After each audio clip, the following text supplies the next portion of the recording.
So like I said, the vertical plugin just had an update and now they support the virtual camera, not for only horizontal streams and not only for vertical streams, but now you can use it for both at the same time, which is amazing for the TikTok's new compatibility.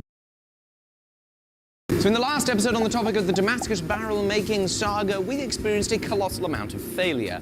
I welded together a steel and wrought iron Damascus billet, and when we wrapped it around our mandrel, it completely ripped apart. We then tried to do just a little bit of forge welding on the end.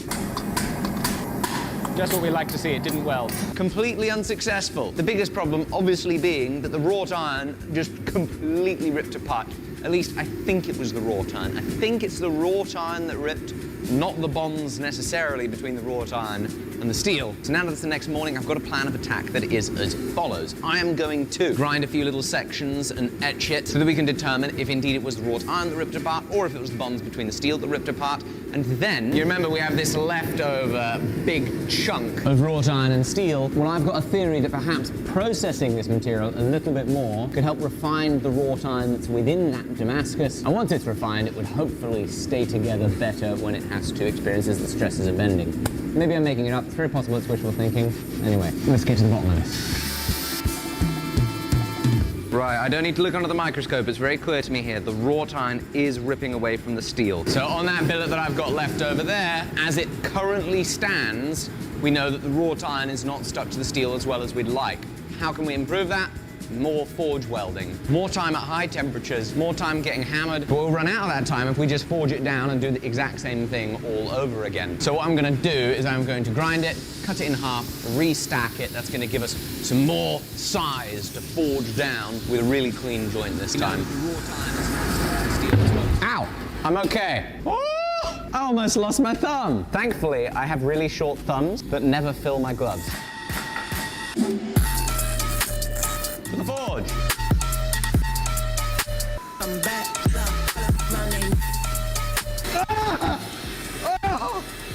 My sock is on fire. Wait, don't wear Crocs. Gonna cut it into 3, forge it down even smaller.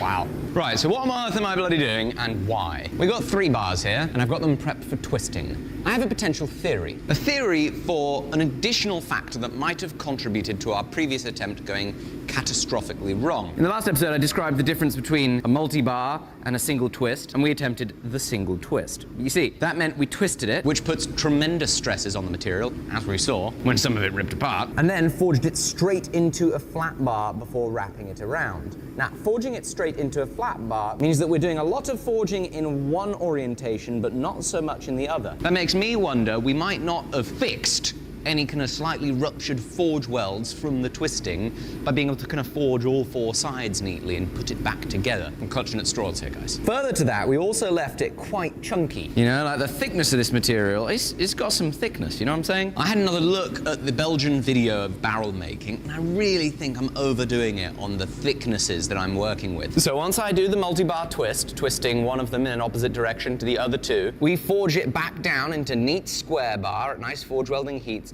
We forge weld all 3 of them together and then reduce the cross-section even more. I'm hoping that it's enough time at temperature, time being forged with cross-sections being changed at welding heats, that it'll stay together and not rip apart in the wrapping. And because we're going to go to a smaller thickness of flat bar, I think it means the amount of stress that the outer perimeter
Cesar says. Tem som.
Bruxa du Chapu Azul says.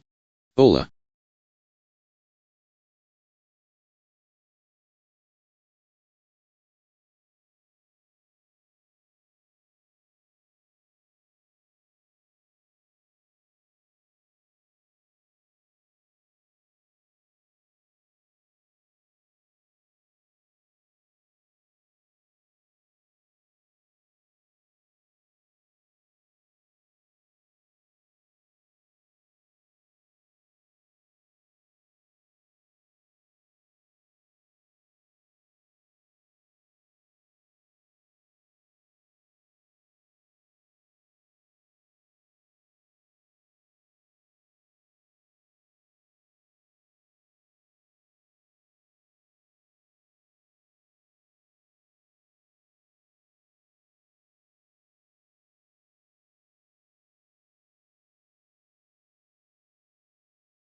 you.